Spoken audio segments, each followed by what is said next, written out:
Mes frères et sœurs bien-aimés dans le Seigneur, je vous salue dans le très précieux nom du Roi des Rois, le Seigneur Jésus-Christ de Nazareth.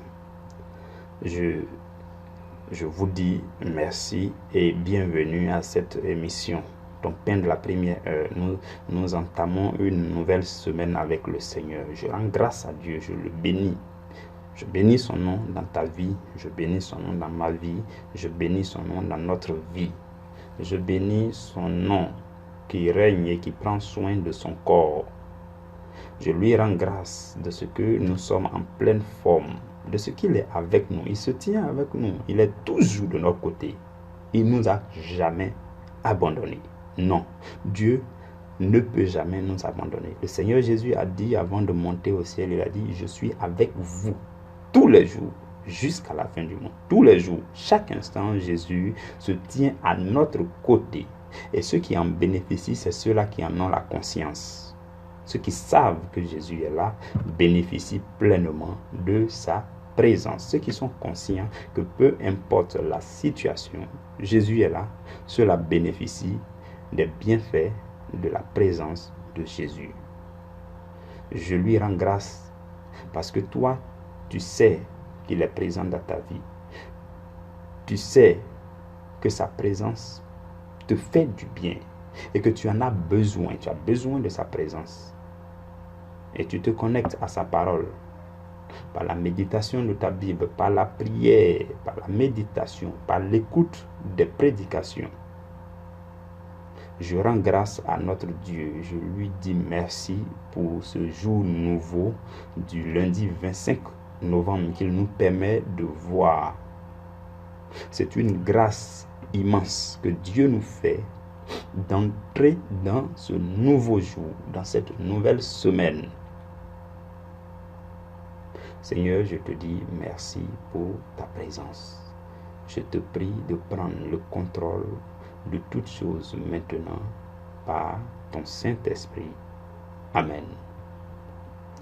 Mes frères et sœurs dans le Seigneur, la prière, nous parlons toujours de la prière. Le Seigneur, dans son amour infini, nous fait la grâce de parler de la prière, de découvrir des choses sur la prière en cette fin d'année. Nous sommes dans la 4e semaine et nous sommes toujours en train de parler de la prière. Nous parlons de l'art de la prière. Nous avons déjà étudié, nous étudions les types de prières les uns après les autres. Et donc nous avons commencé par le premier type de prière qui était la prière de confiance. Nous l'avons étudié dès la première semaine. Et durant la même semaine, nous avons étudié la prière de consécration. Durant la 2e semaine, le Seigneur nous a fait la grâce de méditer sur la prière de la foi. Et la semaine dernière, nous avons pris toute la semaine pour parler de la prière de supplication. Mes frères bien-aimés, de la prière en elle-même, le chrétien n'a pas le droit de se passer de la prière. Et si le Seigneur t'a connecté à ce séminaire, c'est pour réveiller, ressusciter ta vie de prière. C'est cela, c'est l'objectif. Il dit, il est là, la résurrection et la vie. Et si tu suis bien ce séminaire jusqu'à la fin, il doit pouvoir ressusciter ta vie de prière. L'objectif, c'est que tu parviennes à la violence dans la prière et aussi à la douceur dans la prière. Violence dans la prière de combat, dans la prière de supplication. Douceur dans la prière d'adoration, de louange. Douceur dans la prière de supplication. Ta vie de prière doit être réveillée. éveillé, ressuscité, revigoré, doit reprendre vie à la fin de ce séminaire. C'est cela l'objectif. Aujourd'hui, beaucoup de chrétiens sont éloignés de Dieu et cela attriste le cœur de Dieu. Dieu aurait voulu qu'on s'approche de lui pour qu'il s'occupe de nous. Mais toi, sache que le fait que tu aies choisi de te connecter à cette prédication, à ce séminaire, tu as fait le bon choix. Et si c'est par erreur que tu as été ajouté sur ce groupe, si c'est par erreur que tu écoutes de temps en temps, il y a des erreurs que j'appelle des belles erreurs. Il faut que tu profites de ces erreurs. Parce qu'il y a des erreurs, ce n'est pas toi qui a agi, c'est Dieu qui a agi. Toi, tu considères que c'est une erreur. Maintenant, Dieu veut te faire changer de direction. Il veut changer quelque chose dans ta vie. La prière est quelque chose de très capital dans la vie du chrétien. On ne peut pas parler de chrétien et puis ne pas parler de prière. Il n'est pas possible de traverser 24 heures sans s'adresser au Créateur, sans chercher à demeurer un temps soit peu dans la présence du Créateur. Ce n'est pas possible pour ceux qu'on appelle chrétiens. Si tu as l'étiquette de chrétien, il n'est pas possible que tu traverses 24 heures, toute la journée, sans que tu recherches avec passion la présence de Dieu. C'est ça, le chrétien. Et mes frères et sœurs, cette semaine, je trouve déjà que le temps n'est pas suffisant parce que le sujet dont nous allons parler cette semaine est un sujet. Une semaine ne suffit pas pour en parler. C'est très vaste, c'est très intéressant, c'est très riche, enrichissant. C'est la prière de combat. La prière de combat est le deuxième volet de la prière d'intercession. Nous avions dit que la prière d'intercession a deux volets. Il y a la prière de supplication, où on s'approche de Dieu pour implorer sa faveur, ses grâces, sa présence, son intervention dans notre vie. Et il y a l'autre volet où on se tourne vers le camp ennemi pour combattre, pour réclamer tout ce qu'il nous avait arraché, pour prendre notre délivrance, pour les poursuivre, pour détruire leurs œuvres. Et donc cette semaine, nous allons parler de la prière de combat. Tu en as besoin. Je suis convaincu dans mon fond intérieur que tu as besoin d'en savoir sur la prière de combat. Comment être un chrétien. Je vais vous dire quelque chose, mes frères et mes sœurs. Il y a une différence entre se débattre et puis combattre. Nous commençons toujours par nous débattre. Quand tu te débats, tu fais beaucoup d'efforts, tu sens que tu es épuisé, tu sens que non, c'est pas facile, non, c'est difficile, non, je me débat, mais je lutte. Mais ça, c'est la première phase. Tout le monde doit passer par cette phase. Si tu trouves encore que prier, faire des prières de combat, faire des minutes, des heures dans la prière est encore difficile pour toi, je veux te dire que tu es en train de traverser la phase qu'on appelle la phase où on se débat. Mais mon objectif à la fin de cette semaine, ou au plus grand tard, à la fin de ce séminaire, l'objectif c'est que tu commences à combattre l'ennemi. Il faut que tu finisses avec le stade où on se débat. Non.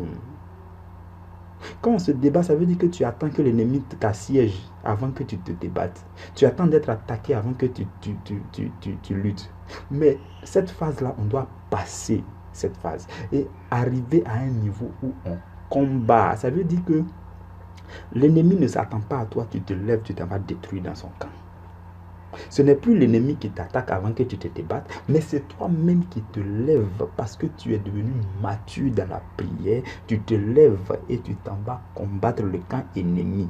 Toutes les fois que tu te souviens qu'ils sont mauvais, ils sont méchants, tu te lèves, tu t'en vas les combattre, les pourchasser. D'autant plus que tu es plus fort que eux.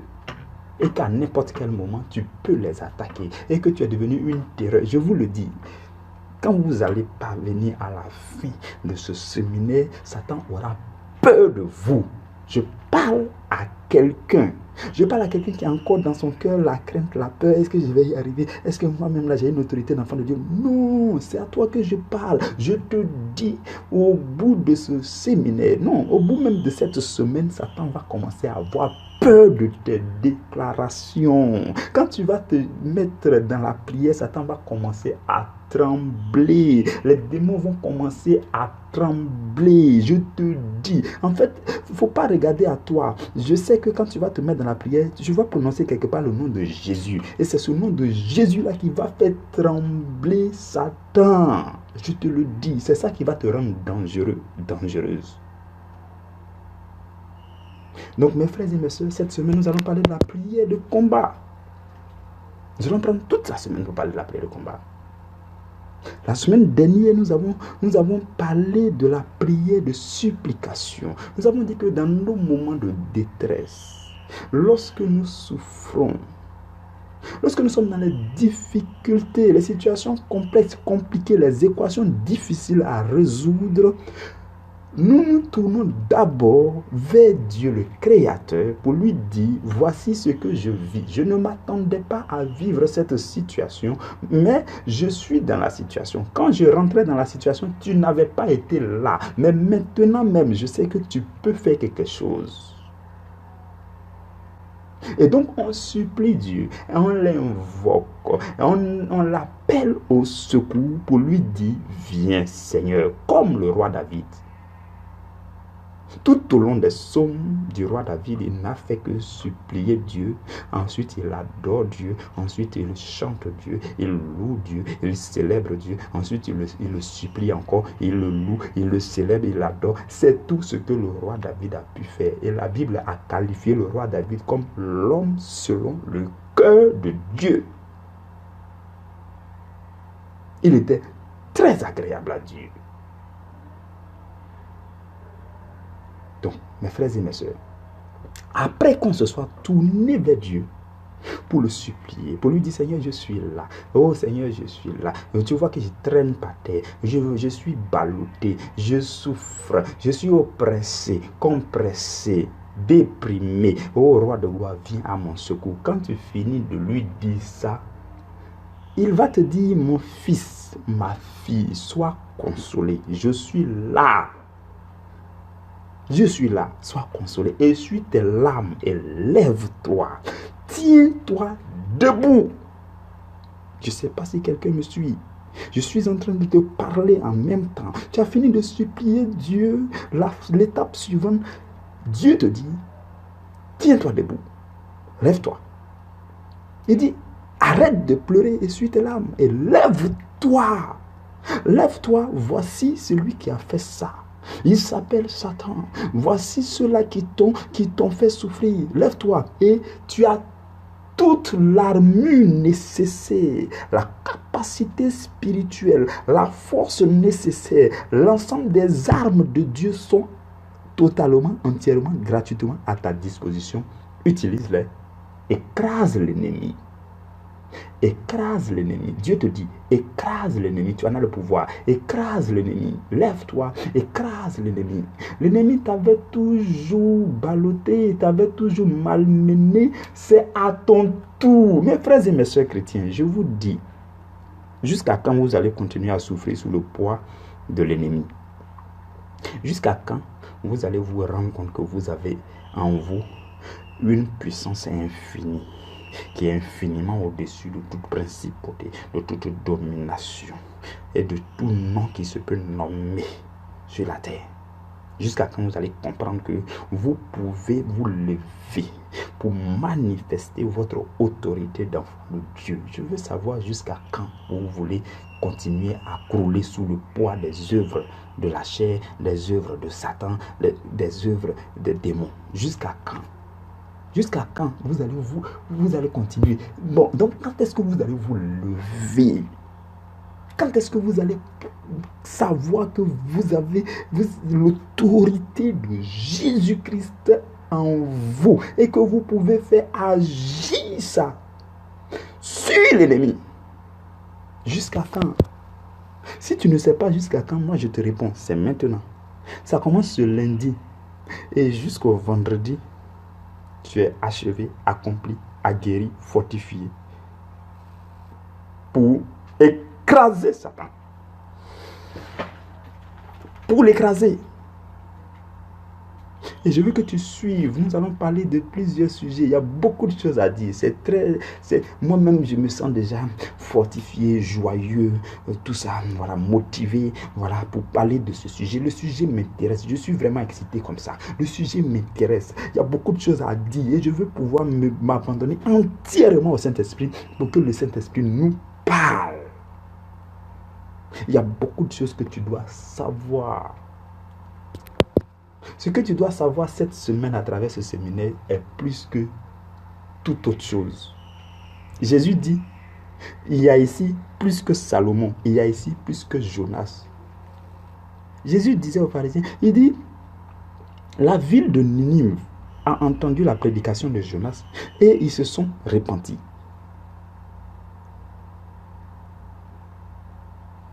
La reine de Saba a entendu la richesse de Salomon et elle est venue le rencontrer.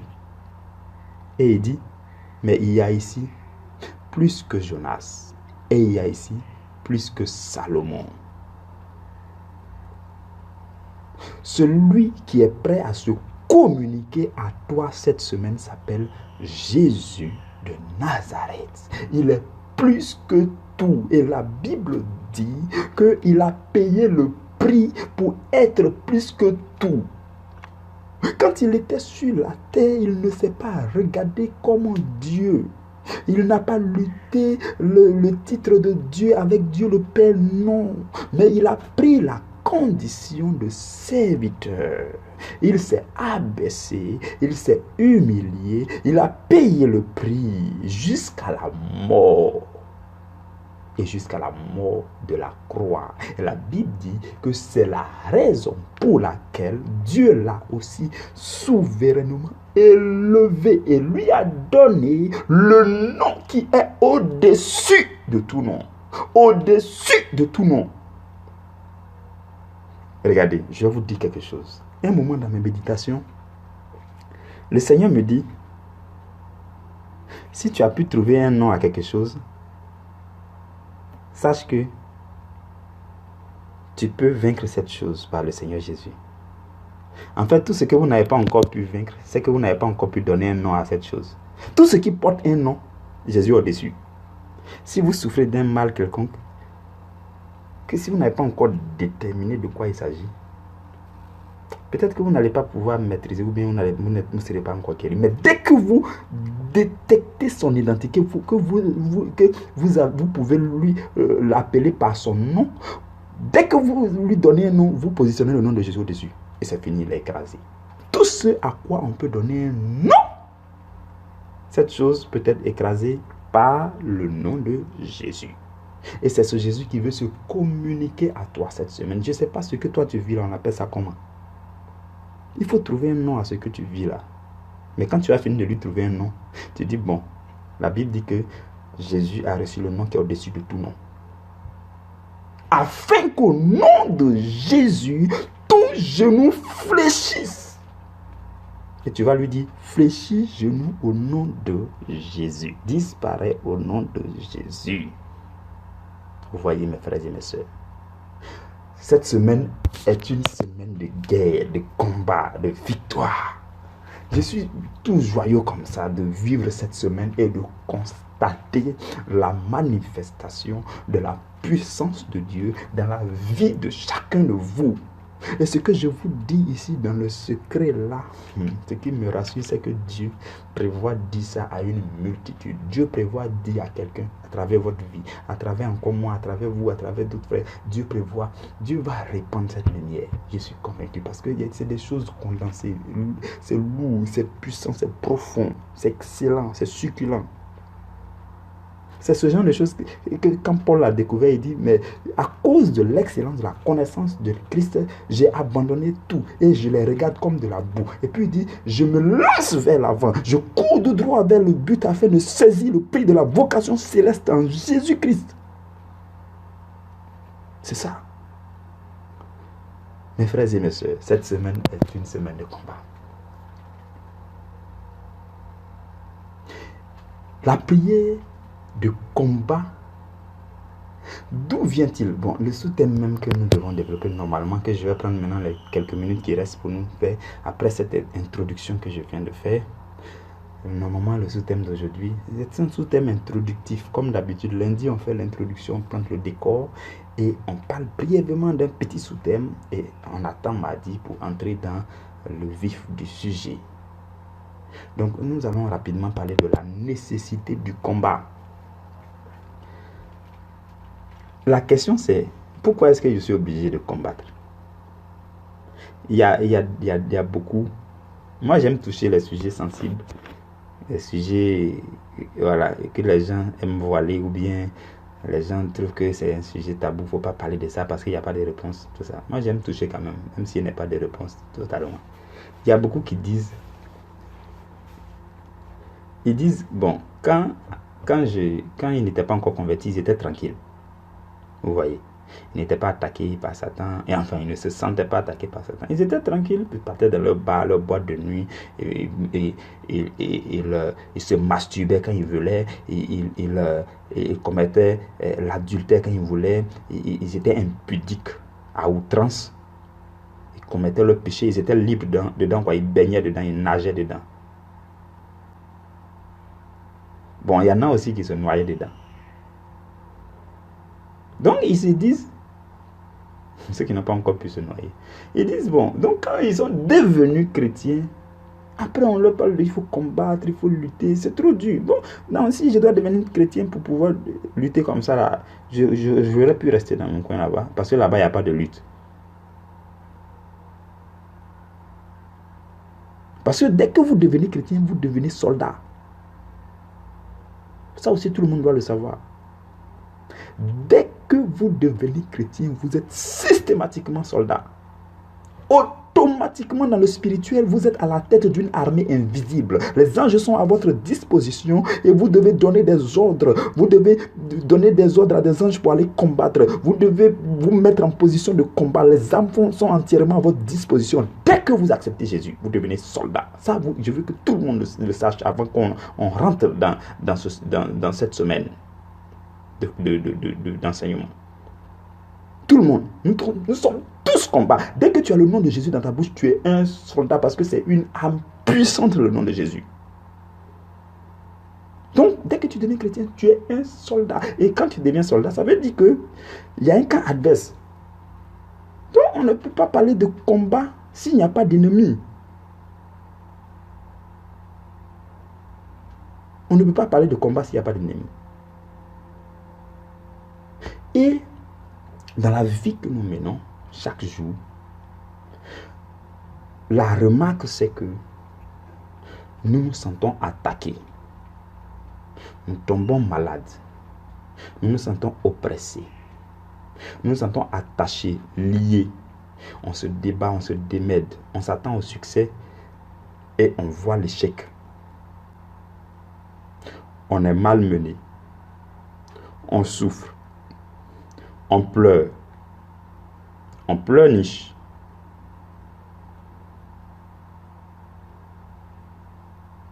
On est dans la souffrance. Beaucoup de mauvaises choses nous arrivent. Et on se demande qui est l'auteur. C'est ça la véritable question. Qui est l'auteur? On a l'impression que celui qui fait ça cherche à se cacher. Quand il nous tape un peu, il se cache. Il nous pique ici, il se cache là-bas. Il nous titille à gauche, il se cache à droite.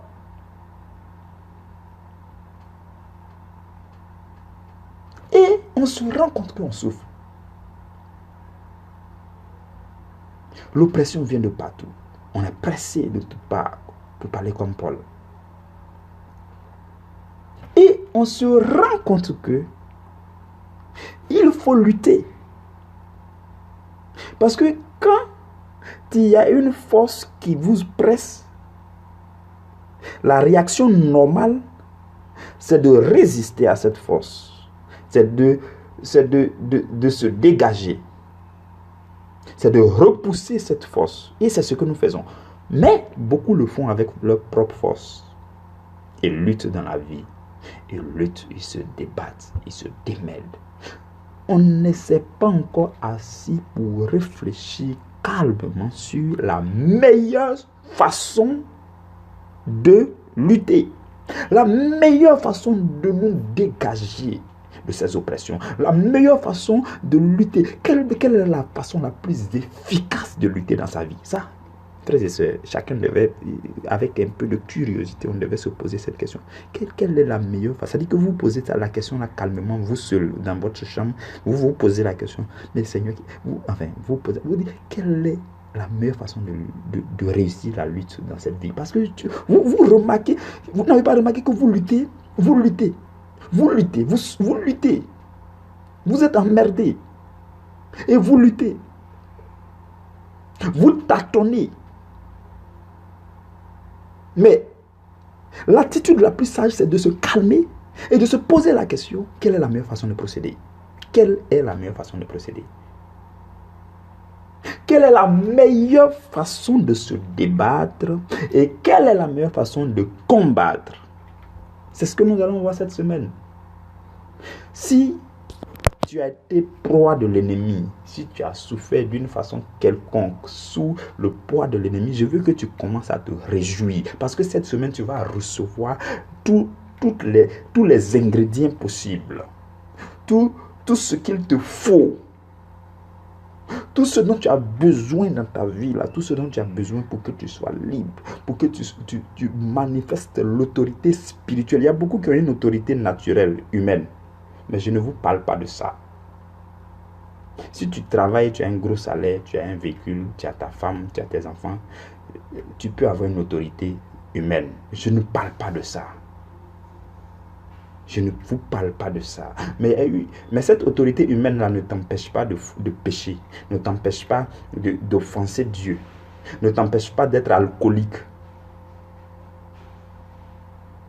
Mais je ne parle pas de cette autorité humaine-là. Je parle d'une autorité spirituelle sur une entité spirituelle qui est notre ennemi, que nous allons découvrir demain. Demain, le sous-thème de demain, c'est qui sont nos véritables ennemis et que recherche-t-il? En fait, c'est qui? Donc, la question, c'est qui? Qui m'emmène dans cette vie? Dieu m'a envoyé sur la terre, chargé d'accomplir une mission. Mais je me rends compte que je n'ai même pas encore découvert quelle est la mission que je dois accomplir. Parce qu'il y a quelqu'un qui m'aveugle. Il y a quelqu'un qui m'empêche d'avancer, de faire efficacement le travail que Dieu m'a confié. Je vous le dis, c'est la vérité. Chacun de vous, frères et sœurs, Dieu a confié un travail.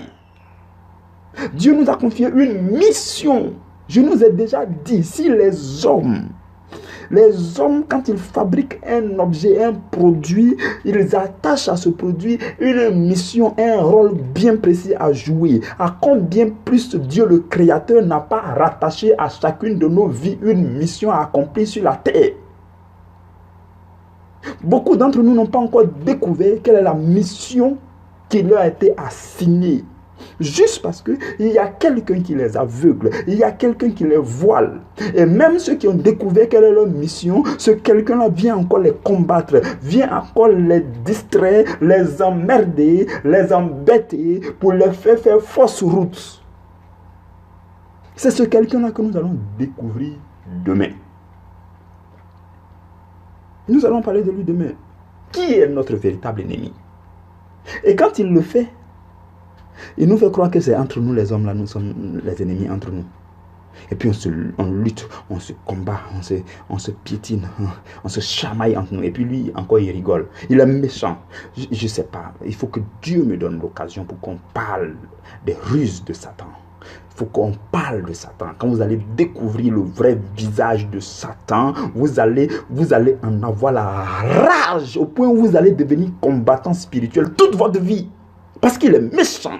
Je vous dis qu'il est méchant. Celui qui est notre ennemi est méchant. Et il mérite d'être attaqué. Il mérite d'être foudroyé par vos prières de combat. Enfants de Dieu, levez-vous dans la prière. Dieu a besoin de vous voir en train d'écraser Satan parce que vous en avez le pouvoir. Dieu a déposé en vous la force qu'il faut pour soumettre Satan.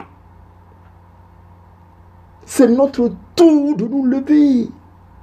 C'est notre tour. C'est à notre... chacun devait dire, j'en ai assez, j'en ai marre. Non, c'est mon tour de te balloter, de te poursuivre, de te combattre. C'est ce que chacun devait dire à Satan. Si tu as découvert que Satan est mauvais, en fait, tu n'as pas encore découvert qu'il est mauvais. Tu penses que il est un peu bien. Voilà, quand il te fait pécher là, c'est pas mal. Parce que les péchés là, même aussi là, tu prends plaisir à ça. Donc, tu penses qu'il fait bien. Vous voyez. Tu penses qu'il fait bien. Mais quand tu vas découvrir qu'il est en train de dégrader, détruire ton âme, tu vas dire, mais non, le péché n'est pas si doux. Ce péché que j'appelle le péché mignon que je fais dans le secret, que moi, celui que je sais là, il n'est pas si doux. Il est en train de détruire mon âme. Donc, demain aussi, nous allons parler de ce que le diable recherche. Qu'est-ce qu'il cible en vous? C'est quoi il cherche à tuer en vous? Tout ça, nous allons découvrir demain. Mais, mes frères et mes soeurs, nous devons nous lever. Si tu es chrétien, ça veut dire que tu as le nom de Jésus dans ta bouche. Tu ne peux pas être armé et puis être vaincu. Surtout que tu es armé d'une âme puissante. Ce n'est pas normal. Voilà pourquoi nous allons parler en détail de la prière de combat. Pour que tu te lèves. Pour que tu te lèves. Pour que tu dises non à l'ennemi. Pour que tu dises c'est fini. Pour que tu proclames la fin du règne de Satan dans ta vie. Nous allons parler de ça demain et les autres jours de la semaine. Que la grâce de Dieu demeure avec vous. Entrez dans cette semaine avec joie, avec victoire. Je vous dis, soyez joyeux tous les jours.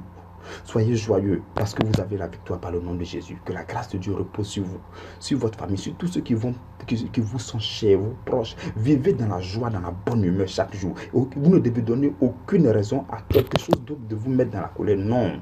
Ou bien dans la mauvaise humeur. Non. Vous êtes en Christ et Christ c'est la joie. Là où il y a la joie, c'est là que Dieu siège. Que Dieu vous bénisse. On se retrouve demain.